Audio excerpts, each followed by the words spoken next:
Então foi uma coesão muito forte entre o PSDB e o PFL em função de uma governabilidade.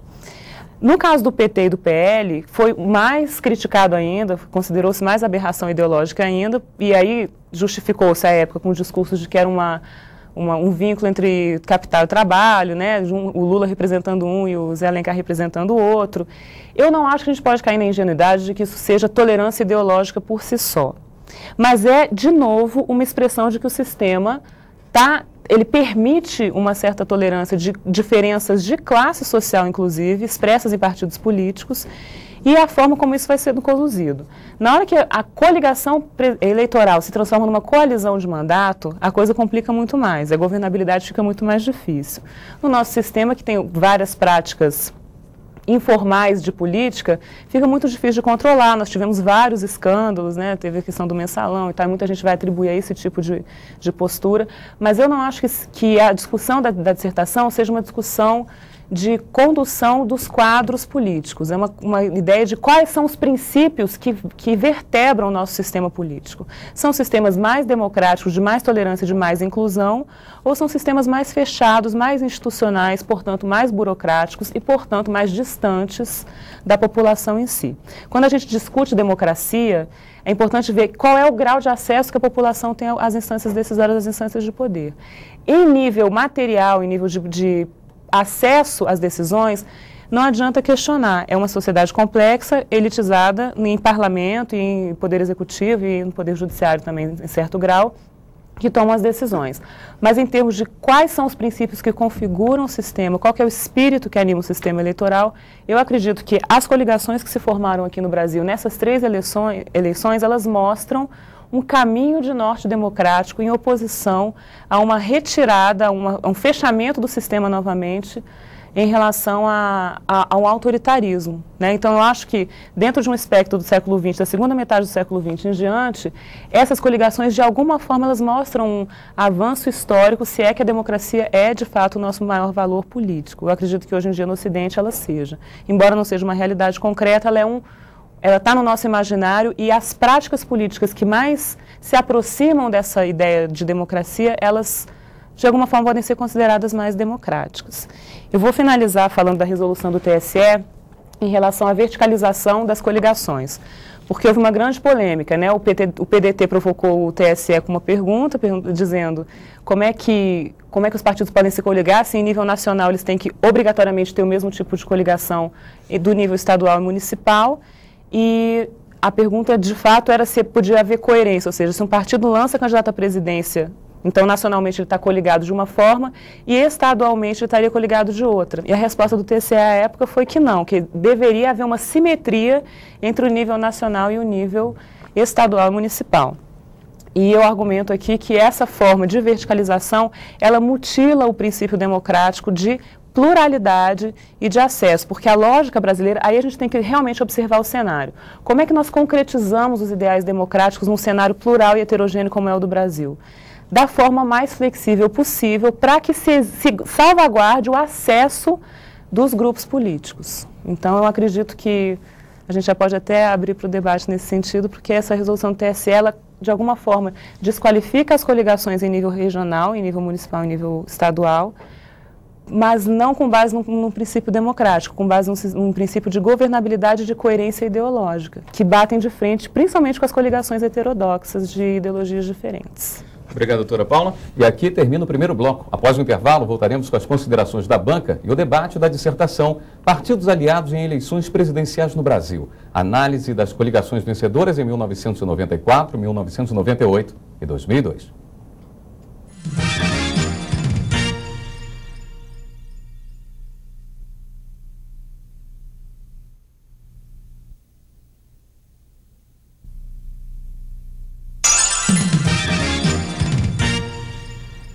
Voltamos com o segundo bloco do Defenda Sua Tese. O programa de hoje debate o tema Partidos Aliados em Eleições Presidenciais no Brasil. Análise das coligações vencedoras em 1994, 1982 e 2002.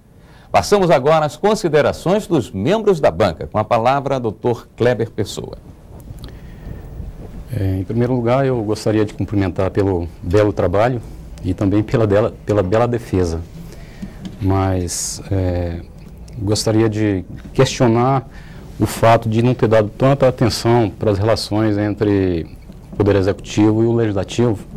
É claro que no Brasil há um certo significado, uma justificativa de ordem prática, mas de ordem teórica, em primeiro lugar, principalmente de ordem teórica, eu acho que pecou um pouco pela falta de análise em termos de conjunção dessas relações entre executivo e legislativo. É claro que em um determinado ponto da sua tese, você analisa as coligações em nível proporcional, mas falha muito pelo fato de que, quando você está teorizando sobre a democracia, buscando compreender o funcionamento da democracia brasileira, há esse que eu considero um pequeno pecado, pelo fato de que, em primeiro lugar, qualquer democracia, né, depende do funcionamento desses dois poderes políticos, né, do poder executivo e do poder legislativo. Lá, quando você faz uma abordagem sobre as coligações eleitorais em nível proporcional, ou seja, em nível de representação, né, no Congresso Nacional, particularmente, obviamente, lá na Câmara dos Deputados, pelo fato de que no Senado Federal as eleições são sempre majoritárias, né, e achei perfeito, achei excelente o trabalho quando você fala sobre as coligações, os resultados, as intenções, né, dessas coligações em nível majoritário para presidente da República. Mas nós sabemos muito bem que uma democracia não funciona apenas com o poder executivo. É claro que, na prática, né, desde que nós voltamos à democracia, né, e pouco tempo depois, com a promulgação da Constituição, com a instituição das medidas provisórias, o presidente da República acabou se transformando na prática como também, né, o grande legislador, né, da democracia brasileira, o que emascula demais a democracia brasileira. Mas, mesmo assim, né, nós sabemos que há uma progressiva crise de governabilidade, de governação no Brasil, desde que as medidas provisórias foram instituídas. É claro, antes delas também, né, na primeira fase de democracia que nós tivemos, democracia de massas, né, de 1946 a 1964, mas eu acho que ficou faltando bastante, né, porque, por causa da relevância, eu sei que você sabe disso, né, dessa importância dessas relações entre as duas instituições, entre os dois poderes politicamente fortes, né, executivo e legislativo, mas qualquer grande democracia depende, né, do bom funcionamento do poder legislativo, né. A nossa democracia, como uma democracia frágil, carece bastante, né, das boas relações entre o executivo e o legislativo. Então, quando você aborda o que eu concordo plenamente, quando você fala sobre também o funcionamento dessas coligações em nível de legislativo, das coligações em nível proporcional, né, para representação na Câmara dos Deputados, né, concordo com as suas abordagens em relação a essas coligações, mas embora isso traga um resultado prático em termos de funcionamento lá no Congresso Nacional, essas coligações, mas para a democracia em si, eu chegaria a dizer, com um pouco de exagero, mas seria desastroso nessas coligações que acontecem e para a sociedade também. Ou seja, o simples fato de haver um bom funcionamento entre partidos divergentes, vamos dizer assim, entre aspas, ideologicamente, no Congresso Nacional, lá na Câmara dos Deputados, isso não quer dizer que haja bons resultados, né, em termos práticos para a sociedade, por exemplo. Né? Mas, inclusive, até mesmo para o bom funcionamento da democracia, até mesmo para o funcionamento do sistema legislativo, essas coligações que nós temos aqui no Brasil, as coligações proporcionais, são desastrosas também. Né? Você disse muito bem que há um grau de coerência, de coesão, né, de disciplina partidária nas votações no Congresso, mas o simples fato de haver coesão e disciplina dos partidos políticos votando em torno de uma proposta, né, em que esses partidos coligados eles têm um alto índice de coerência, coesão e disciplina, mas isso pode ter resultados deletérios, desastrosos. Né?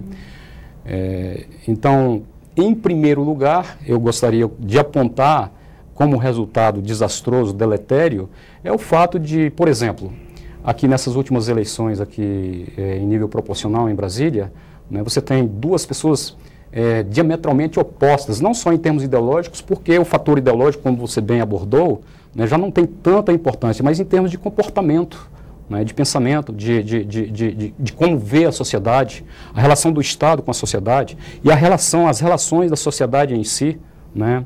Dentro de uma mesma coligação, né, nós tivemos aqui PFL e PPS aqui no Distrito Federal, né, o que em termos ideológicos, concordo plenamente com você, mas você veja que essa coligação elegeu, salvo engano, Fraga, né, e o Augusto Carvalho, que são duas pessoas, né, completamente opostas em termos de pensamento, de comportamento, de como vê o homem, de como vê a sociedade, de como vê a violência, de como vê a corrupção, né, a forma de tratar, né, esses defeitos, né, esses vícios sociais. Então, o fato de haver coligação é positivo, mas como são feitas essas coligações, a forma espúria. Você falou sobre listas abertas, que também aproxima, como você mencionou, aproxima a sociedade, né, do representante, ou seja, há uma ligação mais estreita entre representante e representado, mas acontece que pode acontecer de esse representante não ser mesmo um representante, né, dessa sociedade, pelo fato de que nós temos, embora com lista aberta, mas o Brasil é um caso quase único, né, de coligação com lista aberta, em que você dá um tiro em A e acaba matando B, né, por exemplo. E isso é muito... o sistema acaba se degenerando por aí. Não por causa, claro, das coligações, pelo fato de que nós sabemos muito bem como você abordou o leste europeu, e depois falando de Gramsci, das sociedades já industriais, né, claro que nós vimos, né, o movimento, né, sempre para o centro dos partidos de esquerda, partidos até totalitários da Europa Ocidental, né, e qualquer país, nós aqui, países do terceiro mundo, qualquer país que esteja caminhando rumo à democracia, uma democracia mais efetiva, não apenas política, porque a nossa democracia é mais política do que social, como nós desejamos, mas...